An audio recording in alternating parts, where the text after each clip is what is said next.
The broadcast is now starting. All attendees are in listen-only mode. Hello, everyone, and thank you for joining us for part 3 of our webinar series on Mentoring Millennials. My name is Katie Mouton, and I am the Digital Marketing Specialist at InSolid. I'm also joined by my colleagues, Matthew Howman. Hello, everyone. And Judy Corner. Hello. Before we tell you about ourselves, we want to just cover a few housekeeping items with you. All right, so the webinar will be recorded and sent via email to everyone, so you'll have a chance to rewatch it at any time and also share it with your colleagues. We have muted all of our participants, but we encourage you to ask questions and participate throughout the discussion by typing them in the questions window at the bottom of the toolbar. We do check that throughout the webinar, and we'll answer questions anytime that we can. If we're unable to answer your questions in the time that we have, please feel free to follow up with us after the webinar. We do have a survey after the webinar where you can add your questions, or you can always connect with us on LinkedIn or email us. We do give you that information. Lastly, don't forget to get social. We encourage you to tweet during the webinar using hashtag InSalaWebinar.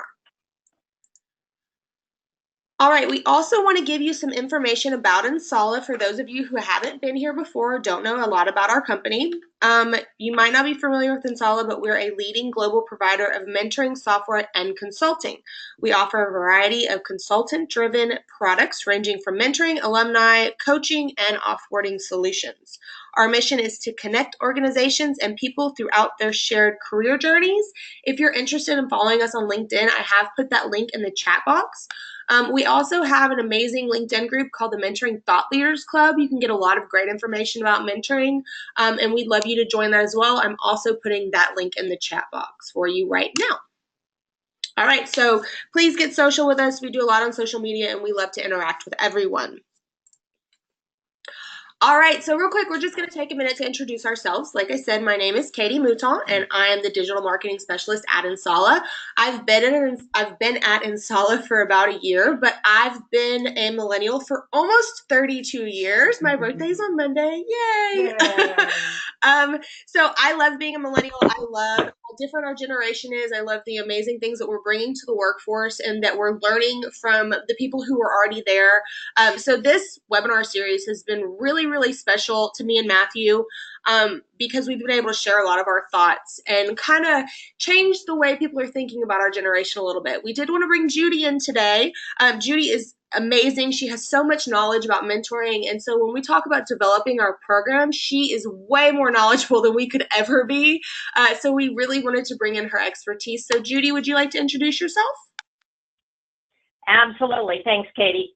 I'm Judy Corner. I'm the Director of Mentoring and Consulting with InSala, and it's suddenly dawning on me that I have been in the mentoring field for right about 30 years. So I've been in the mentoring field as long as Katie's been around, almost in doing that. And you can probably tell by that I'm not a millennial, but I am very passionate about the concept of mentoring and have worked with organizations pretty much all over the world.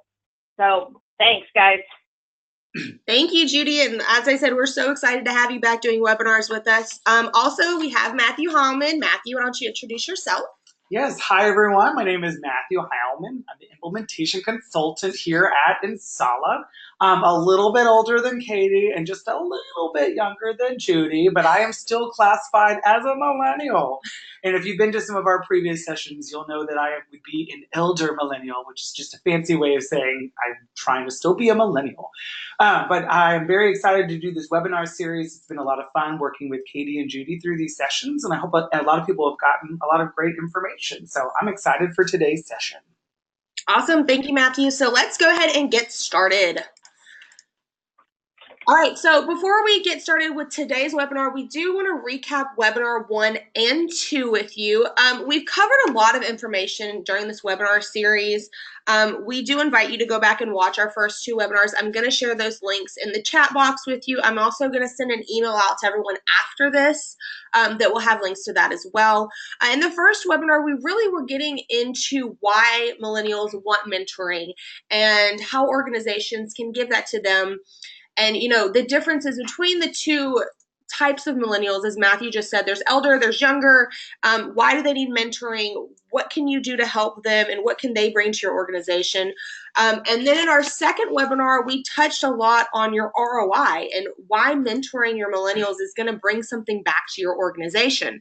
That's really important. Mentoring is a business strategy, so you want to be able to get something back from it, especially with your millennials, because so many millennials are entering the workforce. We're already here. We're becoming leaders.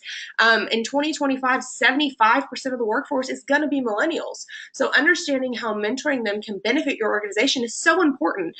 We touched on retention. We touched on attracting millennial talent. We touched on engagement and how all of these things are going to bring them into your organization and help you to succeed with the right workforce for you. So like I said, I'm going to have those added to the chat box. I'm going to do that right now. Before I forget, real quick, let me just copy and paste that in there. It's not the right button. All right, there we go. Okay, so there's the first one and the second one. Oh, they didn't separate. Okay, I'll do that again where they're separate. So please, if you have time, we'd love for you to view those. If you have any questions, I know it's not live, so it's hard to ask questions, but please feel free to, like I said, connect with us on LinkedIn or send us an email. We would love to talk to you about those webinars. All right, and I just separated those links for you, so it's a little easier to get to. All right, so our agenda for the day. This is what we're going to be talking about today. All right, so first we're going to talk about mentoring strategies. Then we're going to go into tips for success. We're going to break this up in two ways. We're going to talk about tips for your mentors and tips for your organization. And then we're going to bring in Judy, and she's going to have a lot to say about developing your mentoring program specifically for millennials. So I know we've done that in the past. We've talked about developing your mentoring program, but we have changed it slightly. So it will not be the same presentation if you've seen the webinars before. All right, before we get started, as always, we want to know who you are. We want to know what generation you're representing. Our past two webinars, it's been pretty even. I'm going to launch the poll right now. Let's see who you are. Are you a traditionalist? Are you a baby boomer? Are you from Gen X? Are you a millennial? Who are you?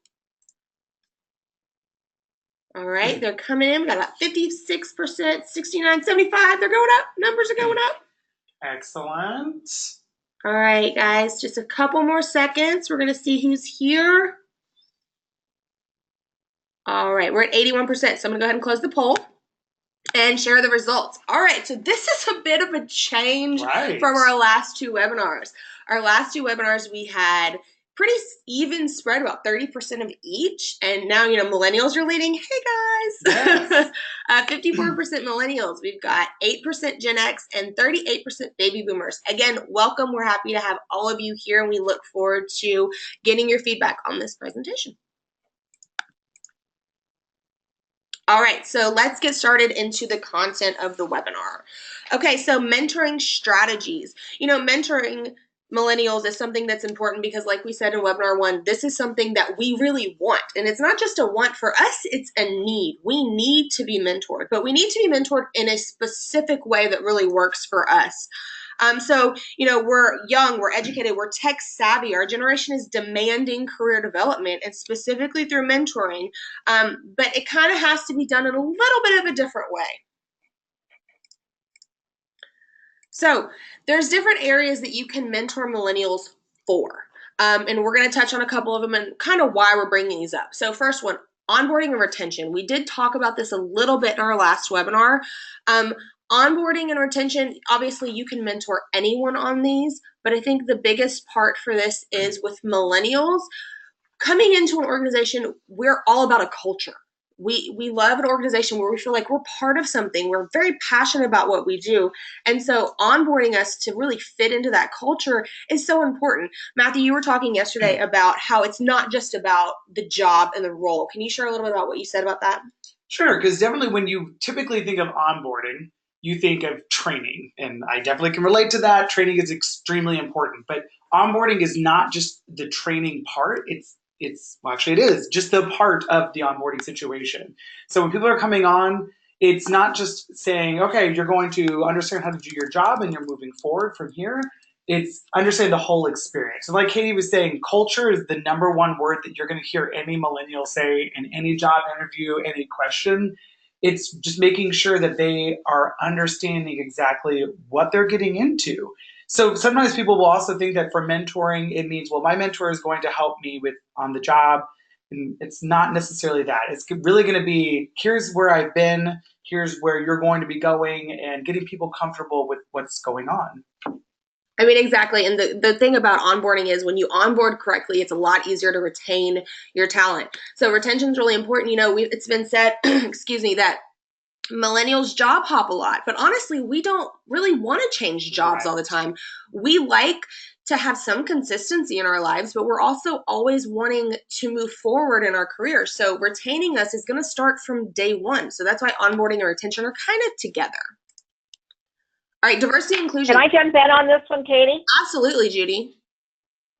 Yeah, I just want to mention that I'm finding that within organization, onboarding and mentoring is becoming a bigger part of the reason that organizations want to do mentoring, because that onboarding is so important for people. And like you said, retention, absolutely.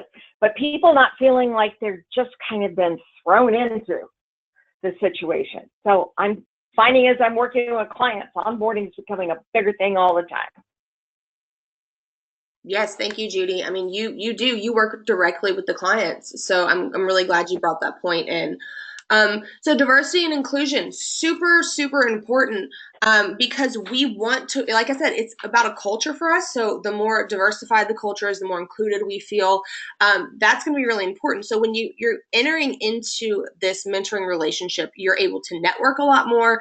You're able to see what's out there in your organization. You're able to feel like a part of something. It's also, you know, a lot of mentoring programs are helping, you know, some of the, I don't want to use the word minority. I don't know if that's the right word here. I guess it kind of is, but it's not just about race and gender. It can be about career levels. It can be about any group, generations. I mean, we're talking about millennials, but any group in your organization where you feel like they need a little extra push to help them get there. You know, we've done webinars about mentoring for women. This is something that, you know, a lot of organizations are using to help build up their workforce. Underrepresented, the unfranchised. It's just making sure that mentoring is, again, another avenue. Mentoring is not just, here's a specific goal that has to do with this specific thing. It's more of the guidance and the relationship to get people comfortable in a situation. So diversity and inclusion is less about getting them into the organization and more about getting them comfortable with where they are. Very well said. All right, so career development and leadership development. These two kind of go hand in hand. Like I said, mentoring is important to millennials because we want to develop our careers. It's something that's a must for us. This is why if we job hop, this is what we're doing. We're trying to get further in our career. So when we're with an organization that's willing to develop us, we feel like they're spending time on us, they care about us, and we can move forward with them and continue to be more engaged. We talked about engagement last time and how important it is to keep your millennials engaged. This is how you do it. You develop them and their career and help them move forward. Where leadership development comes in, I think we really touched on this in the first webinar about elder millennials.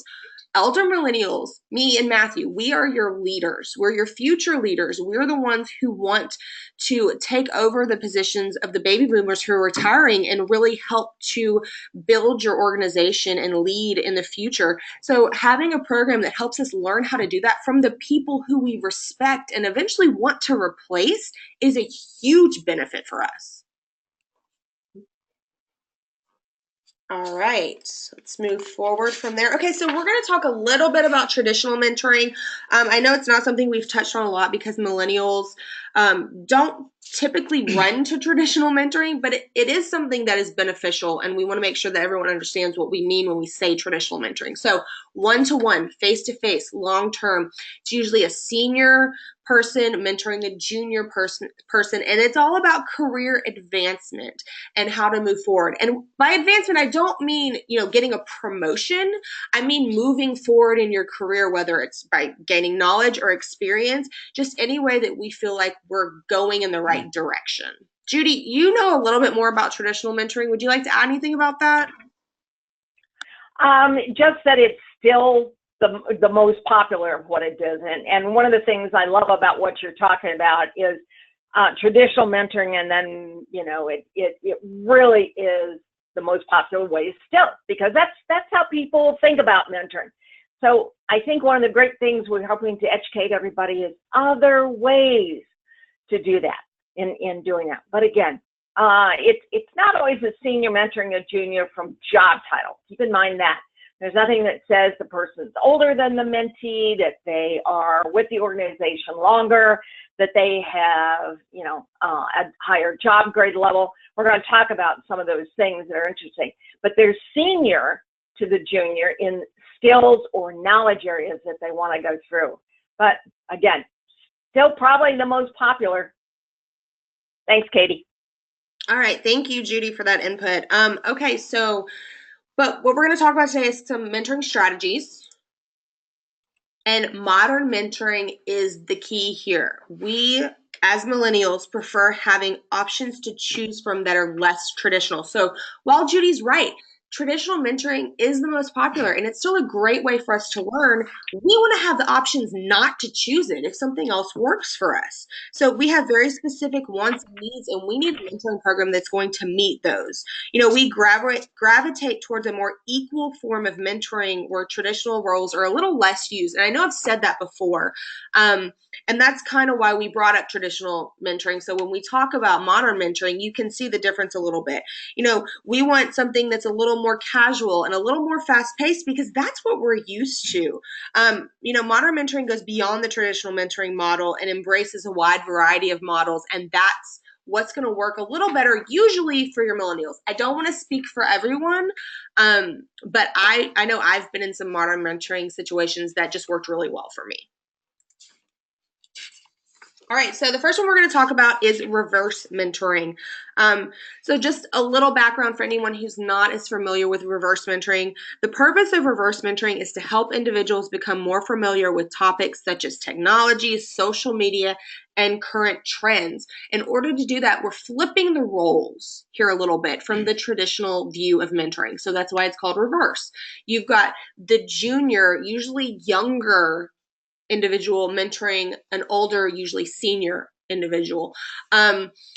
Now, this could be done in many different ways. You can do a traditional view. You could do quick meetings. It's really what is the best need for the mentor and mentee. And the great thing about reverse mentoring is it's mutually beneficial. So you've got these millennials coming in and they're trying to become leaders, and this helps them get a little more comfortable. And then you've got your mentee, who's usually an older generation, whether it's Gen X or it's a baby boomer, or maybe it's just an elder millennial, because we can still learn a little bit from our younger millennials. And they're really wanting to keep up with what's going on and what is going to help them, because they're the leaders usually. It's going to help them lead the organization. So you've got two very, very different goals here, but they're working together to achieve both of them. And I think that's really great. For millennials, it's a way to gain confidence in the role. And it really empowers them. So that helps to engage them, which, as we said last time, is going to help to retain them. So you've got all these benefits being thrown around. It's hard when it comes to not having the growth opportunities that we're really wanting. So when we're put into a position where we can actually see our growth and feel like we're making a change, that is something that's extremely beneficial for us. And reverse mentoring does that. I think reverse mentoring is also a wonderful example of really explaining to mentors and mentees that a mentoring relationship is a partnership. Because a lot of time in traditional mentoring, people think, well, I can't really help the mentor. I'm just here. The mentor is going to tell me what to do, which is much more coaching, not really mentoring. But reverse mentoring really is that symbiotic relationship that there's still a mentor, there's still a mentee, but both sides are mutually benefiting from the situation. So it's a great example to exemplify that. Exemplify, good word. It's my word of the day. All right. If we can go back to that one, Katie, I'd like to make on that one. Sorry. Yeah, I think one of the best things that reverse mentoring has done by kind of putting a model or a name or a title or whatever it is, it really begins to look at, it's still, one-on-one in doing that, but it's kind of like it gives someone who may not be a part of the millennial, maybe the baby boomer or the Gen Xers or whatever, kind of gives them an okay that, guess what, there's reverse mentoring, and it's like, oh, well, then I don't have to feel bad because I'm older or higher job grade title or been with the organization longer. I don't have to feel bad that I'm going for mentoring myself, that I'm going to be the mentee, and it's an okay thing to do. So having that kind of model or title or whatever in reverse mentor, I think has been great for traditionalists and baby boomers and those that maybe are a little above in going the millennial rate. Definitely. Thanks. Yes, thank you, Judy. All right, let's go on to, there we go, group mentoring. Okay, so it's been said that the millennials are the most collaborative generation in history. I have to agree, we crave collaboration, especially in the workplace, and group mentoring really provides us exactly what we need when it comes to that. Rather than choosing only one person to help us navigate our career and development journey, we're able to seek knowledge, guidance, and feedback from multiple mentors and or mentees. So this situation can be really different. You can have lots of mentors and lots of mentees all grouped together. You could have one mentor with lots of mentees, a couple of, you could have more than one mentor. It's really any way that you pull a group of people together with the goal to exchange information, exchange experiences, help everyone grow and develop. Again, another really mutually beneficial type of mentoring is happening here. 88% of millennials would rather a collaborative workspace instead of a competitive one. So this is another way to give them something they're looking for in the culture. We're going to say culture a lot because that's so important to millennials. We want a culture that's collaborative. So having a mentoring program that's collaborative is going to really fill that need for us. Just really quick, a couple of benefits of group mentoring. It's an opportunity for more mentees to participate. Sometimes, unfortunately, we see a lack of mentors, and we're going to talk about that a little bit later, but we see a lack of mentors that are a part of the program because there are so many more mentee opportunities. So this gives more mentees an opportunity to work with. Like I said, if there's just one mentor that has a couple of different mentees in a group, they're still able to participate, which I know a lot of organizations love about this. So there's more sources of knowledge and experience. You're going to get both feedback from your mentor and the other mentees. You can hear from your peers, which, we're all over social media, so we want to know what our peers think about us and think about what we're doing and where we're going. So the feedback's really, really great. Also, diversity, there's that word again, diversity and increased awareness around the office, team building, and networking opportunities. These are all so important, and it's a great way for group mentoring to bring that to us. And one other really good benefit too to group mentoring is one thing that no matter what kind of form of mentoring you do that plagues all mentoring programs is the fatigue after the mentoring relationships start. So people are usually so excited, let's get going on this. And then after a couple of months, maybe the mentor gets busy, the mentee gets busy, they don't have time to connect. So this kind of setup allows for, if one person does have to withdraw a little bit because something's come up in life, there's still an active group keeping the mentoring relationships going and supporting each other. So this is a great way to build in backup support so that the relationship continues on as needed. All right. Let's go into flash mentoring. I do see we have a couple questions coming in. We are going to get to those, I promise. Okay, so flash mentoring. So millennials have grown up, we kind of talked about it with social media, but we're in an on-demand type of world. We have a large amount of knowledge at our fingertips. So, if we have a question, what do? We Google it. We want to know the answer right then, right now. We don't want to wait a month to get it. And sometimes we feel like that's what's happening with traditional mentoring, is we feel like we're having to wait much longer than we want to get the answers we're looking for. So flash mentoring is a really great way to get those immediate answers that we're looking for. We kind of touched on this in speed mentoring as well. That's another great way. And these two can kind of work together a little bit. But with flash mentoring, there's some specific instances where it's extremely beneficial. So if your millennial is looking to gain advice and support for learning a hard skill, something very specific, this is a great way for them to do it and it not take a year-long relationship to make that happen. If they want to better understand best practices within the organization or a specific job role, this is a great way to help them understand your culture a little better. let's see, job shadowing for desired role. It could be a day, it could be a week, however long you feel to get that information that they need, to get an outside point of view on a single issue, and to determine whether a mentor-mentee are a good fit for a long-term mentoring relationship. So a flash mentoring relationship can turn into a long-term relationship. But essentially, it's to get answers for something that they need to know pretty quickly, or that it's not going to take a year to help them.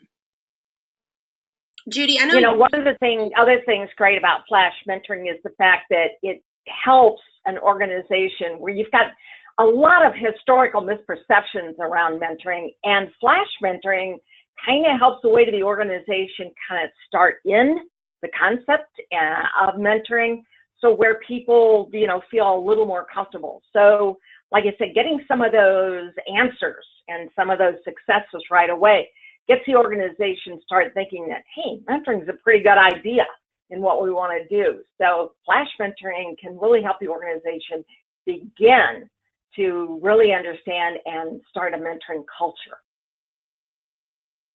Yes, I love that you're using that word culture again. This is a great way to bring it all back together. We do have a couple questions about this. I've seen a few come in, so we're going to go ahead and stop and answer those really quick. There's two that came in. All right, I'm hearing that they can't hear anything. Judy, can you hear me? I can. Okay, awesome. Okay, so we have a couple that came in. So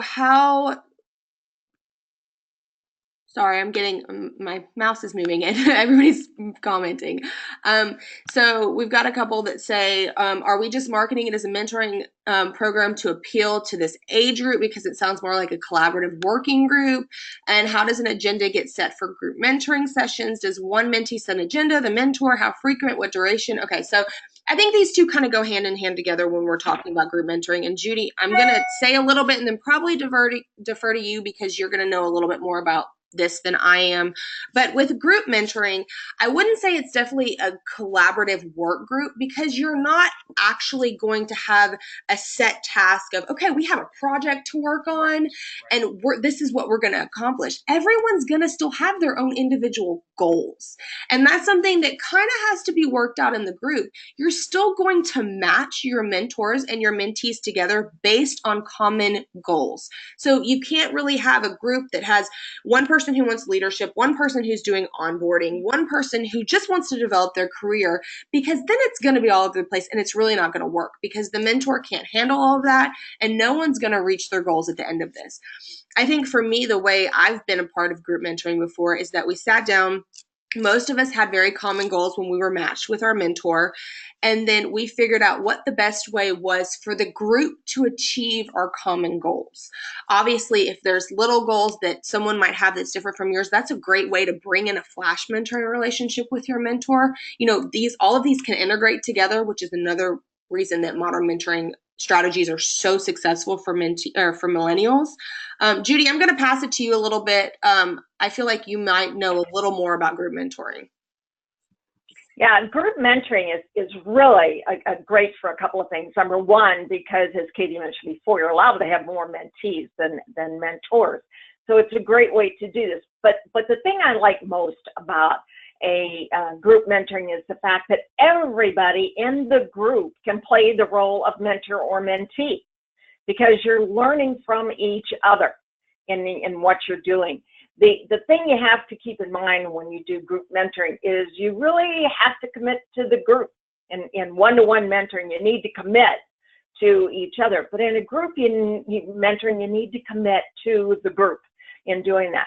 But like I said, I think it's a great way to have individuals really add their expertise to a certain topic or subject or idea or whatever it is. But it is important, as Katie mentioned, that you need to make sure you've got compatibility as far as needs. What is it that everybody in the group really wants to know? And then, that there's, some consistency in either knowledge, skills, areas of expertise, whatever it might be. But as I said, everybody gets to be a mentor in some ways, and that sometimes in one-on-one mentoring, the mentee's a little intimidated in what they're doing, but in group mentoring, they probably feel a little bit better about speaking up. I think it's a great way for an organization to really get large groups of individuals involved in mentoring. Thanks, Katie. Yes, thank you, Judy. I think that you were able to elaborate a little more than I was. Real quick, we do have a couple of questions coming in about flash mentoring, and is it one-on-one, and what's the difference between speed mentoring and flash mentoring? Matthew, can you really quick just touch on that for a second? Sure. For flash mentoring, it's typically going to be one-on-one. Because again, like Katie had mentioned when we were on that slide, it's meant to address a need, an immediate need. So usually if you're doing a group or something like that, that's going to be much more long-winded. I guess that's not the best word to use, but it's going to be not as focused. So flash mentoring is typically one-on-one. And someone mentioned, how do you match with flash mentoring? And it's depending on how your organization works. But I know at InSolid, we have a wonderful product that actually can facilitate that matching immediately and quickly, so that there's not an admin that has to do the matching. It's just kind of, as people need someone, they can find someone to match with. All right. I can comment on speed mentoring. It's almost a little bit like speed dating, and probably came in for a great way for individuals to find out, who's out there that could possibly be my mentor. So that's what we talk about when we talk about speed mentoring, at least from every way that I have heard it being used, is it's a little bit like speed dating, in the fact that it's more of a get-together, mentors and mentees getting to know each other and kind of getting an idea what might be a good fit. Yeah, and just to follow up on that a little bit, Judy, I think a big difference between flash mentoring and speed mentoring is that speed mentoring is usually done as an event. So you're a mentee and you're going around, like you said, like speed dating, and you're meeting lots of different mentors who you usually have one or two questions that you need answered. So it's kind of the same concept with flash mentoring. You need to know something really quick. The difference is flash mentoring, like Matthew said, is one-on-one. Speed mentoring is you're given the opportunity to meet with lots of different mentors. And it's still a one-on-one conversation, but you're meeting with, maybe 5 minutes, and then you're moving on, very much like speed dating. All right, so we're gonna move on. We're going to have some time for questions at the end. Can you go back to the other slide, actually, Matthew, because we haven't done that one yet. All right, so what mentoring strategies have you used? We'd love to get your feedback on this, just to kind of know what's going on out there. If you'd love to comment in the chat box, we'd really appreciate it. Like we said, we love participation. So mentoring strategies have you used? I've done group mentoring, which I really enjoyed because I was getting lots of feedback from my peers as well as my mentor. I've also done reverse mentoring. I work in digital marketing, so I'm usually up on the trends with social media and what's going on out there with SEO and content and how to bring all that back digitally for your organization. So I know that those work really well for me. I'm seeing some people who have done some flash mentoring and a little bit of reverse mentoring as well. I'm assuming those might be our millennials. I'm not going to speculate on that. Judy, have you done any sort of different mentoring strategies? Most of the ones that I have done have been the one-on-one, but I also have done the reverse, definitely. That's why I said I think that reverse mentoring gives us that are in the baby boomers or the Gen Xers that we have it's okay to be a mentee in what you're doing. But those are the two that I've done. All right, great. Okay, well, we're a little short on time, so we're going to move on from that one. Thank you all for your participation for that. All right, so tips for success. These are tips for mentoring millennials in general, no matter what strategy you choose, though this can be for anyone. So I'm going to pass this over to Matthew to kind of talk about our tips a little bit. Sure. So as Katie was saying, these are going to be really focused for mentoring millennials, but at the same time, these are strategies that are going to work for anyone. So things like allowing mentees to share their opinions and ideas freely. Millennials really want to make sure that they're being heard and that they're not being talked to. They want to be a part of the conversation, which definitely ties in with shaking up the routine. So if you're looking at any of these and thinking to yourself, well, I like that idea for that and that idea for that, shake it up. Do whatever's going to work best for your organization. That goes along with communication, because if you're not sure what your mentors and mentees and millennials want, talk to them, because believe it or not, they will have an opinion. So it's really making sure that that mentor is understanding exactly what the mentee needs. Setting an expiration date for the mentor, that's a really big point, because as Katie mentioned before, recruiting mentors is not always the easiest of experiences. So you want to make sure that the mentor has an understanding of their commitment. If it's going to be 6 months, 9 months, a year long, they need to know what they're getting into, and it makes them comfortable in that relationship. Providing an explanation, we want to make sure that if the mentor is supporting the mentee, the mentee is understanding, why is the mentor saying that? Why am I being told to do this? How is this going to help me? So again, they really want to have that communication to understand why they're being given the info that they are. And last but not least, giving regular feedback. As Katie said, we sure do enjoy social media. I always like to say Snapchat, that's my one time for the day. But we are used to living in an environment where I can get online and I can get anyone to answer any question I have in a matter of minutes, or get on Google and find an answer. So we're used to getting that regular feedback, that information when we need it. Sometimes these can be micro feedback sessions where it's just, I saw what you did today. Great. I saw what you did. Here's a tip.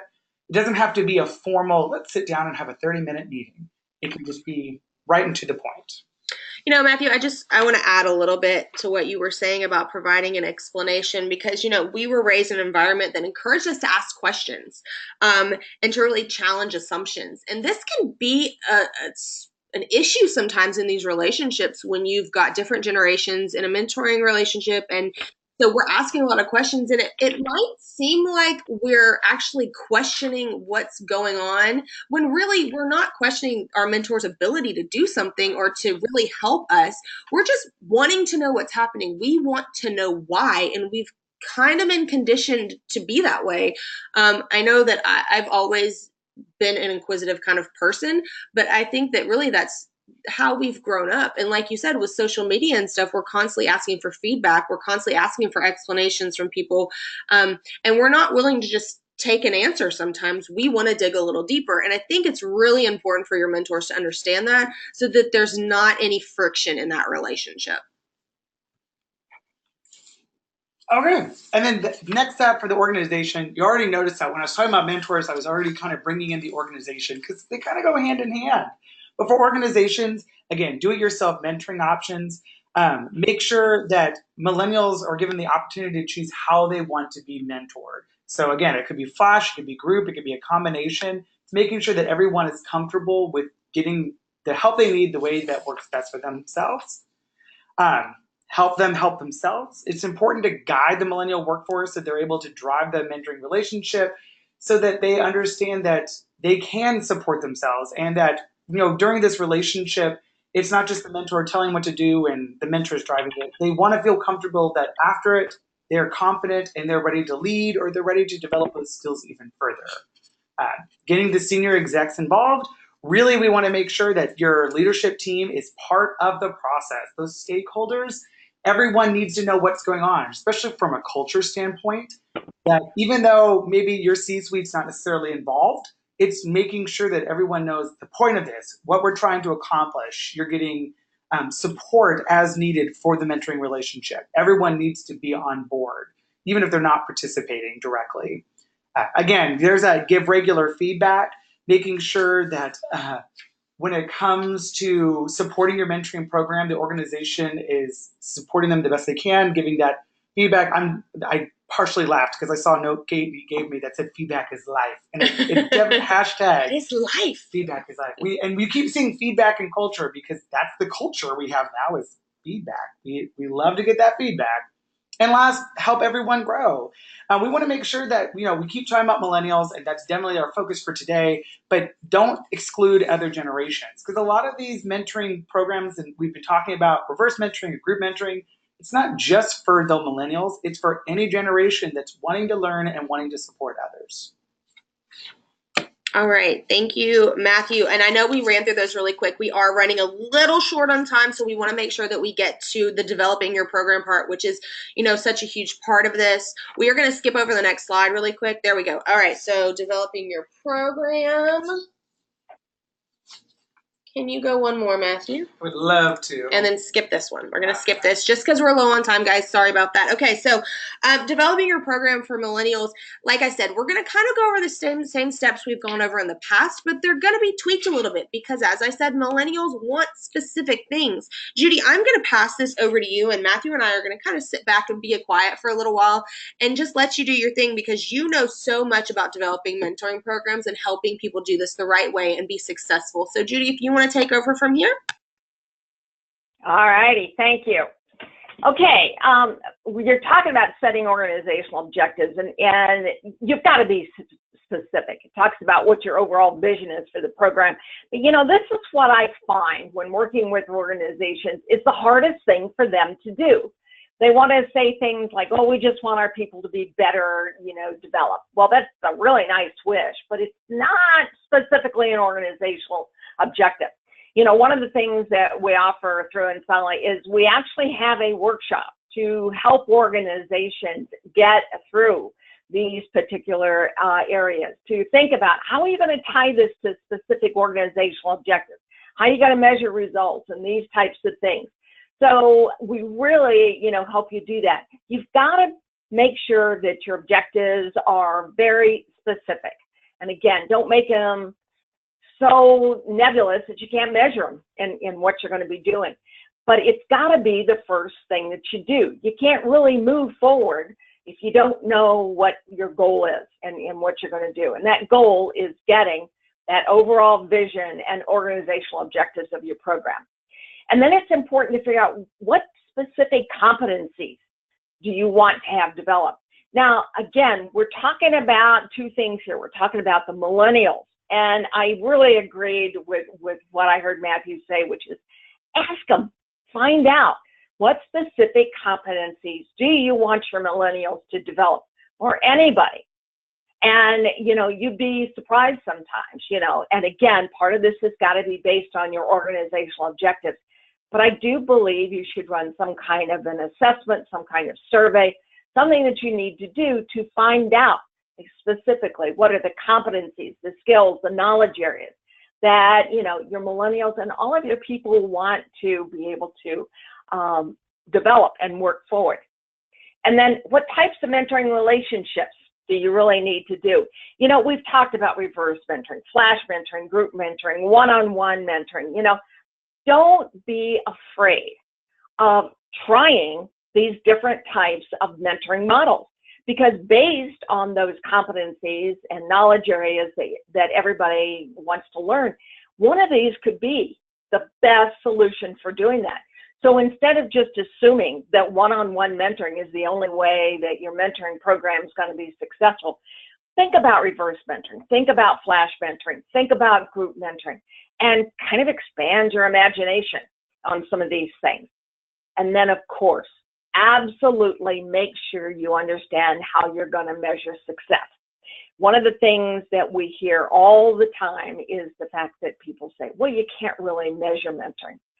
Well, my feeling on that is if you can't measure it, why are you wasting your time? And so you need to be able, again, based on those organizational objectives, to look at exactly how you're going to measure your mentoring. And you need to think about that in terms of qualitative and quantitative in what you're doing. Qualitative, you can usually get done by a survey. You know, how do people feel about their matches? How do they feel about the program? How do they feel about the development? But you also want to be able to look at it from a quantitative standpoint. What's the return on investment? If you're putting your time and effort and dollars into a mentoring program, what kind of return on investment are you going to get? Specifically, what are the measurements that you're going to be able to do? So when you look at success, think in terms of both qualitative and quantitative. And again, going back to those competencies, have they been developed by those millennials in what you're going to do, or anyone in going forward? So the next thing we want to talk about is choosing your participants for your program. And then, you know, who are you going to be mentoring? Is it elder millennials? Is it younger millennials? Is it, you know, baby boomers? Is it, you know, Gen Xers? You know, who is going to be doing this? I mean, if you're looking at doing it younger millennials, and you may be looking at, them being the mentors. You want to make sure that you've got some good matches there in doing this. One of the things that we talk about is make sure that you qualify your mentors. And what I mean by that is one of the historical misperceptions around mentoring is if somebody was good at what they did, they'd automatically be a good mentor. And we're saying that's not true. It may take very different skills to be good at doing something than it does to be able to impart that knowledge and to help develop someone else in that area. So we believe you should qualify your mentors and your mentees. Mentoring isn't the best way for some people to learn. Doesn't matter which generation they are. And then what role will your participants take?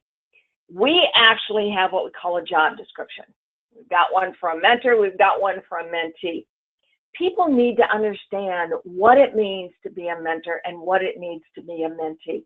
And especially when you're talking about some of those great models, such as reverse mentoring, it's making sure that someone who's from an older generation than the millennial that is going to be in the mentee role understands what that's going to give them and understand what their role is going to be. And then also that the mentee the mentor that may be that either elder or younger millennial, that they don't feel intimidated and they honestly feel comfortable in that role of what they're doing. So quite honestly, we believe you should have a job description for your mentors and your mentees. Don't assume everybody understands how to be a mentor in doing this. So make sure that you qualify your mentors. And I love that last one, don't exclude other generations. So the millennials may be the mentors or the mentees, and don't exclude your other generations as you're going forward. So now we've chosen our participants. Now we want to talk about matching the participants. And this all really goes back to thinking about the type of program that you're going to implement, and also looking at the organizational objectives.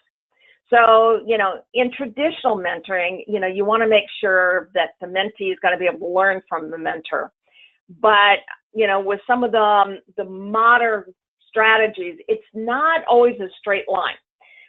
There could be differences in career levels, in doing that. It could be that the mentee is at a lower career level than the mentor.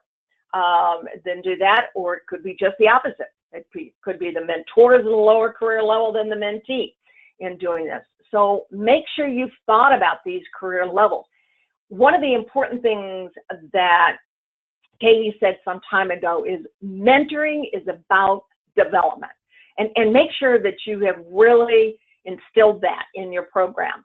It is not about promotion. And we really, really help to stress that in the types of consulting and training that we do, is making sure that people understand that if they develop, and that allows them then to move onward to, higher and more complex assignments and what they're doing, that's great. But the focus of the program has got to be around development. So again, when you're matching your participants, you've got to think about the program you're implementing. You've got to think about career levels and what this is going to mean. And of course, going back to what we talked about with your looking at your objectives, you've got to think about the competencies. Are these particular competencies or knowledge areas that only someone that has been with the organization for a while can be able to help someone develop in? Again, when you're talking about that company culture, or you're talking about those kind of things. This may take a very different kind of mentor and mentee match. When you're talking about some of the technology, or, isn't it great that those of us that are, the older type of individuals in the organization, what great things that we learn. I learn stuff every day from Katie and Matthew and some of the things that they're going and looking. I may be the expert when it comes to mentoring, but they're teaching me things all the time about the skills and knowledge area that's going on. So when you're matching your participants, make sure that you're thinking about, all of these things. Because for your millennial participants, implementing those modern mentoring strategies, and again, going back, let them choose their own mentor, but make sure the mentor is qualified, because, that will make more of a better engagement and commitment to the mentoring partnership.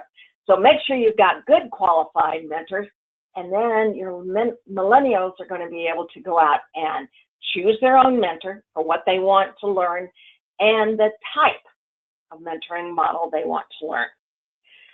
So we've talked about choosing the participants, matching them, and after you've matched everybody, you've got your objectives in place, you've got your individuals, you've got the matching done. Whatever you do, don't forget to train your mentors and mentees. I can tell you that this is very important because, as I mentioned before, don't take this for granted. Do not assume. I don't care what particular, whether you're a millennial, whether you're a Gen Xer, whether you're a baby boomer, it doesn't matter. Do not assume that everybody knows how to be a good mentor and even be a good mentee. One of the things that we believe in is that a mentoring partnership, and Matthew's used that word several times, and it is a partnership, that mentoring partnerships, that the mentee should drive that partnership. And when we go through training, many times we hear from mentees saying, I believe I should do that, but can you tell me what that looks like? Because they're not really sure. So you need to make sure that everybody, again, understands their role. There's a role profile, job description. Make sure that everybody understands the expectations of what is expected of them as a mentor or a mentee, and thinking about those different strategies. One of the things that we talk about when we talk about mentoring is, the good news about mentoring is it is thousands of years old. And the bad news about mentoring is that it is thousands of years old. And what we say about that is there can be so many different perceptions regarding what a mentor is, what a mentee is, what mentoring is overall. And we've just given you some other ways and models of mentoring to think about. So you need to make sure that you take the time to train your participants. And I'm not talking about a 1-hour information program. We had one in organization that we worked with, and they had about a 45-minute information program. And then they handed out some booklets and expected everybody to read the booklets. And I'm telling you right now, guess what didn't get read? And so you really need to take the time to and understand the potential pluses and minuses if you do or don't train your individuals as you go forward. So, it really is understanding mentoring overall, understanding the expectations, and letting both mentors and mentees understand exactly what is meant of their role. Millennials may tend to prefer modern mentoring strategies, which sometimes can lead to confusion because we've talked about these different kinds of mentoring, but not everybody understands what they are. Program administrators, mentors, mentees themselves. So making sure that people understand exactly what you're talking about by all these different strategies is going to be very important just to actually get to clarity in doing that. So we thought about the objectives, we talked about the participants, we talked about matching them, talked about training them, and whatever you do, you want to make sure you've got some way in reporting and doing this. What? Yes. I just want to let everybody know, we're reaching that hour mark. We are running a little over. We have a couple of slides left if y'all want to hang on with us. But if you want to go ahead and start getting your questions in, we are going to stick on longer to answer those if you'd like to stay with us. So Judy, just continue. Just wanted to throw that out there real quick. Okay. Now, when you're talking about your reporting, you really need to make sure you do two things. Number one, you're going to have short-term reporting. Now, that can be, based on, even if it's a longer term mentoring partnership and what's going on, or the program is going to be a longer term, still want to have some short term reporting. Make sure that you're able to think about these things, catch any issues that are coming up, whatever it might be, look at these success things you want to evaluate and change, and then you've always got that long-term reporting in what you're going to be doing. You know, you want to look at all the data that's involved here, on the relationships, you know, and be able to compare all of those things that are going on short-term. How is it improved in getting to your long-term in doing this as you're taking it forward? As Matthew mentioned, we've got a great tool that we offer that allows you to make sure that your mentoring program does not become an administration nightmare. And sometimes the reporting, though it's absolutely critical in what you're doing, can become that administrative nightmare. So make sure you've got good reporting tools and good reporting data in what you're doing. So Katie, I'll give it back to you. Awesome. Thank you, Judy. I know that was a lot of information thrown at you really quick. You know, we only have an hour. We have so much that we want to talk about. We get really excited and we just keep going. But thank you, Judy, for joining us today. You have such a vast amount of knowledge on developing a mentoring program that I just knew that you would do justice to it so much better than Matthew and I could. So we really enjoyed having you here and really loved everything that you had to say. And I hope that everyone else found it as interesting as we did. So we have developed an ebook on our entire Mentoring Millennials webinar series. I took the high points that I felt were the most important for organizations to really know about our generation and how mentoring is going to benefit us, benefit you, benefit everyone as a whole. So I'm going to share the link to that webinar in our chat box. Or I'm sorry, not that webinar, that ebook. I have too many things going on right now. That ebook in the chat box. So it does say November 14th on your screen. I want you to know that everyone else is getting it on November 14th. But because you came to the webinar, we're sharing the link with you early. Let me just get that really quick so that you can go ahead and go download it. If you have questions on anything in here, please let me know. I would love to chat with everyone about it. So there's the link to our new ebook. It actually just got posted yesterday, so it's very new, lots of fresh ideas. There's some of the same content, but there's also some new stuff in there as well. Lots of stats. I've said before, I love my stats. So we hope that you really enjoy this ebook and that you find it very beneficial to your organization. Moving forward really quick. January is National Mentoring Month. This is a huge month for InSolid. You know, we do all sorts of talent development, but we really do have a focus on mentoring during January. So you're going to see a lot on social media from us. You're going to see a lot of new articles coming out about mentoring. You're going to see a lot of stats and quotes and tips for you in your mentoring program. So I hope that you go follow us on LinkedIn because we're going to be posting a lot and sharing a ton of information during January where it's going to strictly just be about mentoring from us. Also, we have another webinar series coming out on marketing your mentoring program. This is great for anyone who has a mentoring program or anyone who's looking to implement one. We're going to start the webinar series with part 1. It's going to be the before your mentoring program goes live. It's going to talk about the who, what, when, why, wheres of marketing your mentoring program. I think what sets this apart from others that you might have seen do this webinar is that I do marketing. That's my full day is doing marketing for InSolid. So we're going to bring that in. I'm also going to have Matthew with me again, and he does training. So he talks to our clients about how they can market their program to help it become successful. So you're going to have a little different insight from someone who might be working with clients to develop their mentoring program. Like, Judy does a lot of consulting and we're from a completely different side of things on this.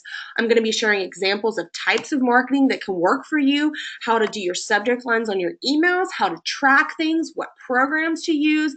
This is going to really help you set your marketing program up for success in mentoring. So we really hope that you will join us for that. It's going to happen January 17th, same time, and I'm going to put that link in the chat box as well for you to go ahead and join that. I'm also going to have that in the email that I send after this. All right, so we hope that you can join us on that. Lastly, I know we're over time. Thank you to everyone who stuck this out with us. We've really, really enjoyed doing this webinar series. I hope that it's been informative. I know I've learned a lot from Matthew and Judy. Just today, yeah. Yeah. So we really hope that this has been as beneficial for you and that you've gotten as much out of this as we have. This is our first webinar series we've ever done. I think this is something we're going to stick with. We're able to share a lot more information. So while the marketing mentoring is only going to be a 2-part series, this was a 3-part, and I think we were able to cover everything we wanted to. We are going to stick around for questions. If you have any, we will take them now, and I'm sure everyone has to jump off. You've been with us for an hour, but if you have any questions, we can go ahead and do that. And I'm going to share our LinkedIn links in the chat box as well. Please come connect with us. We love getting to know everyone better and connecting with everyone. All right, just a second. Let me add those, and I'll get to any questions that you have. All right, there's Matthew's. Here's mine. And then we're going to go with Judy's. And if you do have any questions, please feel free to put them back in the chat box at the bottom so we can make sure that you're still here if you are still needing a question answered. All right, we do have one question that I think we're going to get to really quick. I'm sure everyone's having to jump off. Okay, so do you need to think about different criteria for matching millennials than you do for other generations? That's a really interesting question. Judy, I know you know a little more about the program and you talked about matching. Do you want to answer that one for us? Yeah, I think one of the things when you're matching millennials, especially if it's reverse mentoring, again, you've got to have somebody that is confident enough about what they're doing that if they're, going to be a mentor to someone who is a little older or been with the organization longer or a higher job grade level, they've got to, feel a little confident in doing that. Again, that's why it's so important to qualify your mentors and also give them a job description. And if the millennial is in the mentee role and being able to do that, again, I think it's the same thing. You've got to qualify them and you've got to give them a job role in doing this. But I think your criteria is going to be slightly different. If I was looking at the job description for a mentor and mentee and in a millennial, I'd say, and I'm thinking about the job description that we've got, I'd probably say that 90% of it was going to be the same, but about 10% of it might look a little different. And again, maybe having to do with some of that experience level in whatever it is they want to feel is their area of expertise to mentor someone. And then also looking at how confident that they would feel in doing that. And then for the individual who's the millennial, that's the mentee, I think when I think about that job description and exactly what we have on that, I think it's about 100%, about the same. So I don't think you've got too much difference in matching millennials as far as being in a mentee role. I just think the big thing is you've got to open up and ask them what they want to learn and what's the best way for them to learn. Everybody learns different, so what's going to be the best way for them to think about a mentoring partnership. Great, thank you, Judy. All right, we don't have too many more questions coming in. I did see a lot of questions that came in during the webinar, especially when we were talking about the modern mentoring strategies. I'm sharing another link. Sorry, I know there's a lot. There's another link going into the chat box. It is a webinar it is a link to a webinar that we did on 5 types of modern mentoring, and we really go in a little deeper into these types of modern mentoring. We covered reverse, group, flash, speed, and virtual, which is something we didn't even mention today. So if you want to take a look at that, that's a full hour. It's me and Judy talking about modern mentoring. It's going to answer a lot of the questions that you had today about that. And honestly, I mean, we had so many questions. We might have to do another modern mentoring. We might have to do a series on modern mentoring maybe in the spring. That could be a lot of fun. So yeah, we'll get back to y'all on that. But I think that that's going to do it for us. Thank you everyone for your participation, for being here. We've really enjoyed, like I said, doing this series. And we hope that you join us in January for our next webinar series on marketing your mentoring program, and also that you enjoy the ebook that I've sent you the link to. Yes, it was a pleasure seeing you all, and I hope you all got something from it today. Thank you. Y'all have a great day. Have a great day.